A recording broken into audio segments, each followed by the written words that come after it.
Hi there. Welcome to or welcome back to Tiffany's Books, where I read books and I talk to you about them. Today, we're talking about this stack of books. I don't normally do TBRs. I guess normally is kind of... I haven't been doing TBRs, let's put it that way. And I just decided I really need to get my shit together. I know you're not supposed to swear in the beginning of the video, but I'm not monetized, so we're just gonna go with it. Okay, so let's start. Why am I going to talk to you about this big stack of books? On my drive home today, I finished an audiobook, and I pulled into my driveway, put in that I'd finished the audiobook, and went to look at my monthly stats on Storygraph, and I was a bit shocked. So I'm not really trying to hit a goal for number of books or hours read or anything like that this year, because I just feel like I get too bogged down with those numbers and I stop enjoying what I'm doing. I stop thinking deeply about it because my brain is just like, what's next? What's next? What's next? Let's always be doing something. Let's always be doing something. And that has been helping me cope a lot. But to be fair, I start to get anxiety over what's next. And I don't know how to address this at the moment, given everything going on in the United States, and to be fair, other parts of the world, hello Germany elections, that are in America's mind right now, I just need to figure something out. So I was looking at my stats, and I thought I'd been actually like devouring audiobooks this month. In the back of my mind, I was like, maybe not, but I really thought like, I'm struggling to physically read, but I'm just consuming audiobooks. Friends, last month I listened to 131 hours of audiobooks. Majority of that was like, I think 120 of them were up until the 20th of January. I was just like constantly audiobooking it up. The month of February so far, today's the 25th. So in 25 days, I have listened to 56 hours of audio, and that's it. And granted, I have not been going into the office a lot, and that's when I listen to the most audiobooks, and also the weather has not been great, so I haven't been doing a lot of the hour-long walks with Hugin that we normally do, where I get in a good chunk of audio listening, because it's just been nasty. It's been windy and it's been rainy, and he's old. He doesn't want to go for walks in the rain, so we get a block down, and he's ready to come home, and so am I. So we do those a few times a day, but I don't like starting an audiobook for 5 minutes and then coming back inside, even if it's going to be 5 or 6 times a day, because it's just 5-minute chunks is not working, and then when I'm in the house, it's not working. So I think what I'm going to do, because I keep going to the library, most of the stack you're about to see is library books. I keep going to the library to like dissociate. And what I'm going to do is limit myself in February to books that I have. I have a cube. The cube contains older books. I haven't put anything from this year that I've purchased on here, so I'm going to include a couple books that I've purchased this year in this what I can choose from this month stack. This is not going to include audiobooks. This is just for my physical reading. But if something is available audio and through Libby, I will pick it up through audio just to help my brain process. And I don't like going back and forth between audio and physical. My brain does not like it. So it will be just, I will return the library book and then I will pick it up audio. So that being said, let's get into the stack. I have a few categories of things that I'm going to get into with you, because some things are going to be things that I'm continuing the rest of the month and will be carrying over if I don't finish them. So let's start with the things that I'm hoping to continue. So the first one I'm planning on continuing is this one. I've been talking about this for 2 months now. Priory of the Orange Tree. I am planning to finish this in the next 2 or 3 days. I will finish this. I only have 160 pages left. I am at page 663 of 805, I believe it is. 804. So I have 141 pages left, and I am confident that I can get through that in the next couple of days. You can see I've been tabbing, I've been buddy reading. These are all like, some of these, most of the blue things are things that I've like wanted to make sure I talk to the chat about, because I'm usually reading until 1 o'clock in the morning, and a lot of my friends in the chat are on the East Coast, and I don't want to wake them up at 4 o'clock in the morning with my messages, just in case they don't have it on quiet mode. So this is a goal to finish. I'm really enjoying it. I don't think it's going to be a 5, but I am really enjoying it. So this is goal number 1. The other thing I started is a novella, because novellas work really well for me when I'm slumping, and I am slumping. So I picked up this novella and I started it, but I realized I wasn't actually reading it and I wasn't doing Priory either. So I just set it aside and I was like, I'm gonna finish Priory first and I'll get to this. This is a Feed Them Silence by Lee Mandello. I read The Woods All Black by Lee Mandello and I enjoyed Lee's writing and was like, let me pick up another book by him. And I picked this up. It's a science fiction novella. This is very interesting. I'm only like 15 pages in. I'm 18 pages in.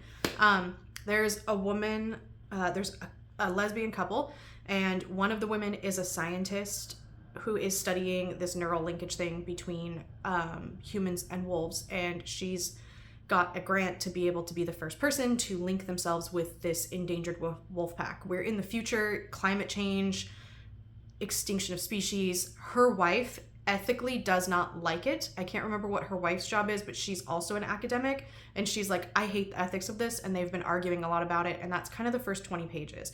I'm really enjoying the writing style, and the ethics and the science was feeding my brain, and I knew if I started reading this, I just would quit with Priory. So I'm going to finish that. Sisters of the Vast Black by Lena Rather. This is sapphic sci-fi. Oh, I need to recommend this to that person too.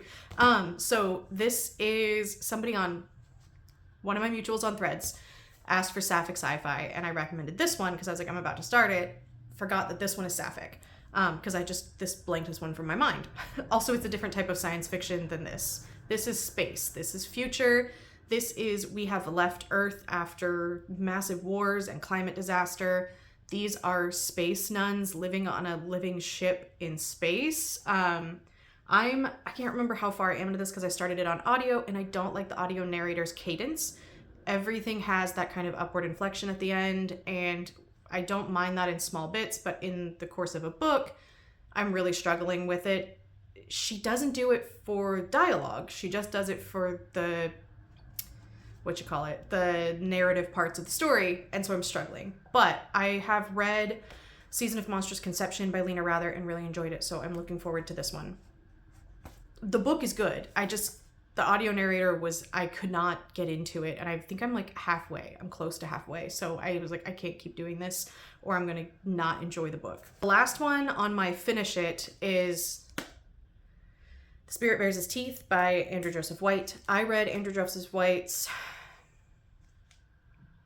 Hell Followed With Us, and it was fine. The more I think about it, the more I'm like, I should probably raise that rating up. I think I gave it a 2.5, but it's probably a 3. There were things in the story that I was bothered by, but I think they just came from the type of YA it was, and I probably could bump it up a little bit, but it was just stylistically, it didn't work for me. I liked the idea of the story and wanted to read more by him. I picked this up on audio, and I'm like 60% into it, and again, it was a narrator issue. The narrator uses this whisper kind of calm voice, and I understand the choice from an acting perspective, why the actor did it. So this is about a young trans man in Victorian England who is AFAB, and it was born with violet eyes, which makes him a commodity for this kind of guild they're called speakers. It's like seances, but run only by men and controlled by men, and men with violet eyes are allowed to do this and women are not. And because our main character Silas was assigned female at birth, he is going to be forced into that role and to marry and give birth, but he wants to be a doctor. He has these he's autistic and has really bad social anxieties, as well as all sorts of issues with sensory issues and stuff. And so he speaks in this very trained way where he has taught himself to be less than himself so that he's not called out, he's not judged, he's been forced to be like folded in. So I understand why he uses this very calm, whispery kind of voice. It makes perfect acting sense, but I'm the type of person that a whispery voice extended, especially if I'm trying to listen through earbuds, scratches in a bad way. I don't like ASMR videos where they do the whisper talking. It like physically hurts me, and then I get irrationally angry, and I can't handle it. Also, when he's talking about his anxiety as like a rabbit in his chest, he'll talk in the normal voice, and then I'm like, oh my god, I'm stressed, which is great from an acting perspective, but it doesn't work for me. I don't like graphic audios because I don't like hearing the story that way. Like it stresses me out. This is also really gruesome. There's a couple scenes in here that we were discussing, a lot of visual things of blood, and I was like, ugh, like I get visceral feelings of that, which is great for a horror. So I'm enjoying this book. I think this is better for me than Hell Followed With Us. But the acting choices, well, understandably and fantastic, don't work for me. So I'm going to switch to physical and try to finish the last of the book. Okay, now that I've rambled on for like 10 minutes, let's talk about what I'm going to read. So whether I finish these this week or not, I probably won't. I'll be carrying them over into March. And since it's my birthday month, I am just going to kind of indulge in whatever feeds my soul in the moment. So let's talk first about some other things I picked up at the library, and then we'll get into the things that I own. So what I picked up from the library to try to get myself back into physically reading, and I haven't picked them up, and honestly I just haven't been motivated to, but I have been crocheting. So anyway, I picked up some poetry. And I picked things that were outside of my own personal perspective. And do I remember what any of these are now? No, because these are probably due back. These are all due back on my birthday, I think. So I need to read these this weekend. So this is Sister Tongue. This is poems by Farnaz Fatemi. This one is from the perspective of, here we go. This is an Iranian, because I remember that Iran is not the correct way. Iranian poet. It says the poems in Sister Tongue explore negative spaces, the distance between twin sisters, between lovers, between Farsi and English, between the poet's upbringing in California and her family in Iran. The space between vibrates with loss, longing, arcing with tension. And then it goes on to describe a little more. But it sounded really interesting, and some of it, I've shown this before, has like really interesting formatting to kind of give you the idea of like how things should be read and interpreted and stuff. So I liked the sound of that. I picked up Night Sky with Exit Wounds by Ocean Vuong. This is an author I've heard of but not picked up a book from. This one says, Ocean Vuong's first full-length collection aims straight for the perennial big and very human subjects of romance, family, memory, grief, war, and melancholia. And then there's much more to it. But yeah, just something different.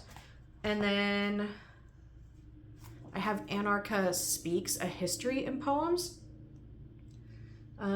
This one, the like little thing is covered up by the library sticker.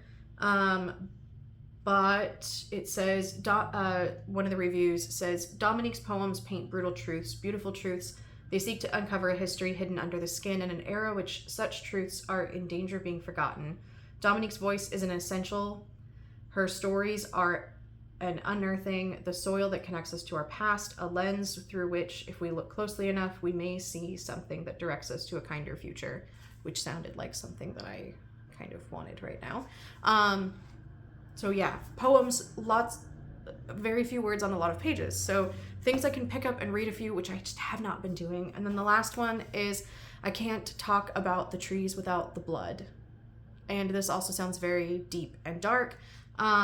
This one, it doesn't have, it says reviews on the back. So don't quite remember what this collection is about. Itchy. Let's see. If Tiana Clark's I Can't Talk About the Trees Without the Blood were a blank book bearing that title alone, I would still feel like I was in the presence of a profound lyric gift. It's astonishing, the heft of that declaration and the way these poems rise to meet up its rigor and clarity. Toni Morrison commanded writers to make it political as hell and make it irrevocably beautiful.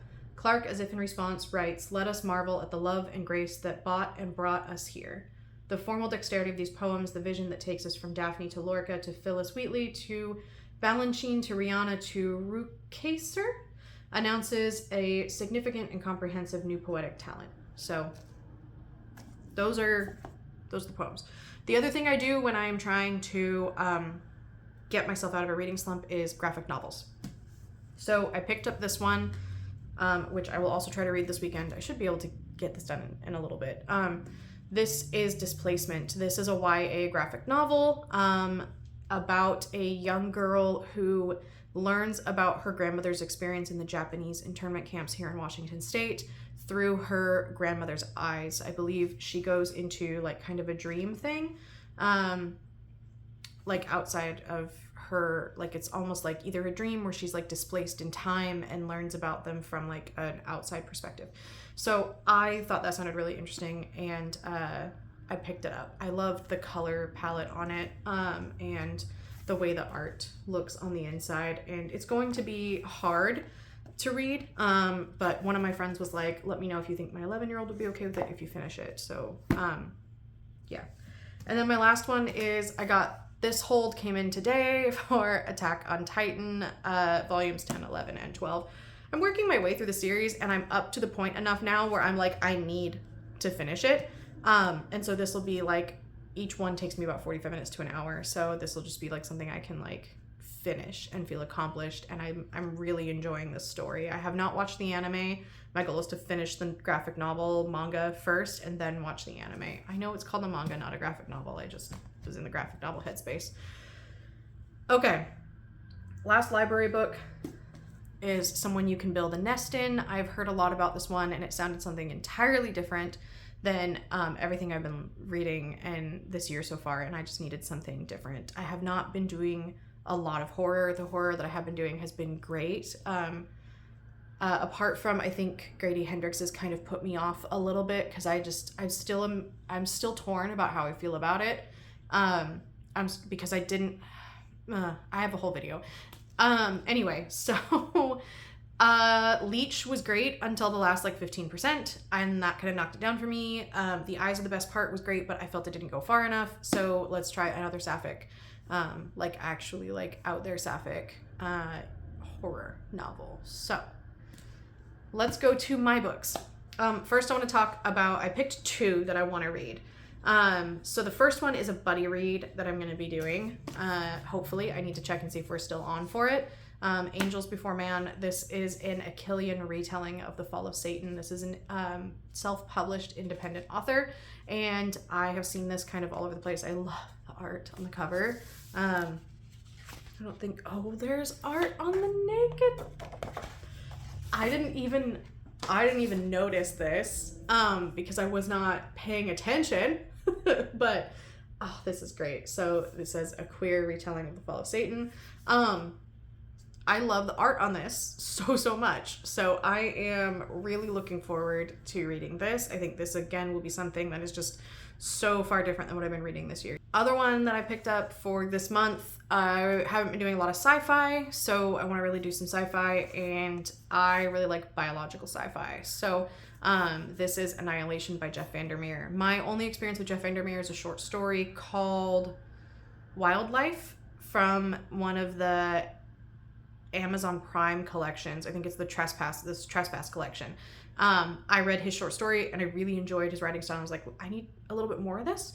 So I picked this up from my local indie store, and they gave me a bookmark, which has Christmas gnomes on it. So, actually they're 4th of July gnomes. I just realized they're all stars and stripes. So, yeah, so I got this, and this is biological science fiction. This like restricted area, and a new group of scientists is going in. All of them keep coming out wrong or not coming out, and this is like the next one to go in. So I'm looking forward to seeing what this is. This is a series start too. So okay. The Cube. Let's draw a couple books. We'll do two, just to see what happens, and then I can have the option from those two, because I've got, let's see, 1, 2, 3.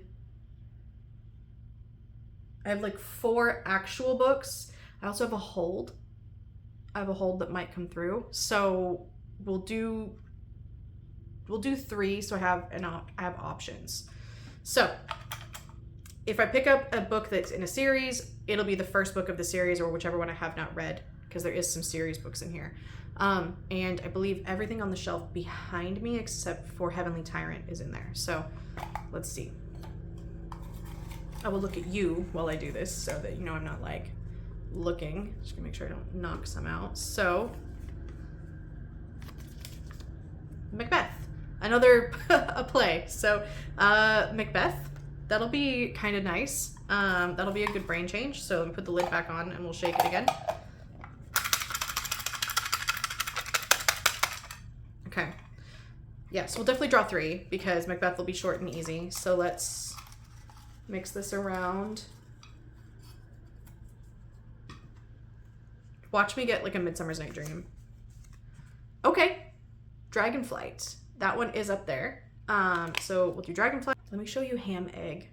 Look at how freaking cute is this little hamster with an egg on its belly. Do I know why there's a hamster with an egg on its belly? No, but I got it in a blind box from Hot Topic when I took my oldest nibbling out for birthday shopping. So I just was like, blind box, ham egg. So this is Dragonflight by Anne McCaffrey. This is a romantasy. This is an old romantasy. This is published in the 60s. And if I had this hardback, it'd be worth, it goes for a couple hundred. 1968. This is like a 1970 or 80 publication. This is the 1984 edition. The 24th US printing. This is the 1984 edition. This is after 10 long turns, Lessa was ready to come out of hiding to reclaim her birthright and to impress the young dragon queen and become werewoman of Bendon. Suddenly, the deadly silver threads once again threatened all Pern with destruction, but the mighty telepathic dragons that for centuries had defended Pern were now few in number, not near enough to protect the planet in its hour of greatest peril. Then Lessa hatched a daring and dangerous scheme to rally support from people who had long ago ceased to exist. So, yeah. One more.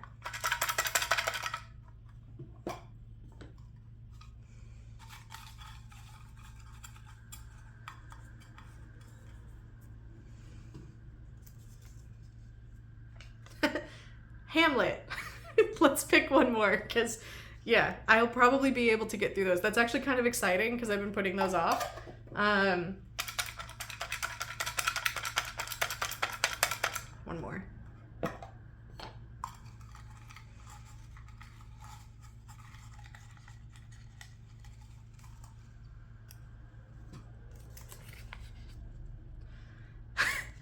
Okay. Jade Legacy. So I have this one on audio hold, and it's supposed to come in the next couple weeks. So Jade Legacy on audio will be done. And then I will be done with the Greenbone Saga and disappoint everyone with how I don't really enjoy it all that much. So, yeah, it's a big stack. But the goal is to see how much, like, this is kind of a weird way to do a TBR because I'm not quite at the beginning of the month and I'm giving you some things that I'm planning on reading, this coming weekend. So I'll probably start knocking out, my goal is to finish, like I said, Priory. What time is it? It's 8 o'clock. So I'm not going to finish Priory tonight. But my goal is to finish it tomorrow. Oh yeah. I don't know if you heard that. Really, I'm just a sad baby whine. But my goal is to finish these this weekend and probably also this because I'm really excited about it. And what else? Do this one. We'll see if we can do these. So this is my stretch goal. This is my stretch goal for this weekend is to finish all of this. So we'll see. I know the last day of the month is Friday, so this will be the beginning of March and this one, but I like to do things through the weekend. So this is my goal. We'll see what we can do. And maybe I'll do a little poetry reading vlog. We'll see. Anyway, thanks for sticking around with me and listening to me talk about the things that I'm going to read this month and how I'm struggling to read, and what my tactics are for struggling against a reading slump. So my rice is done cooking. I'm gonna go make some dinner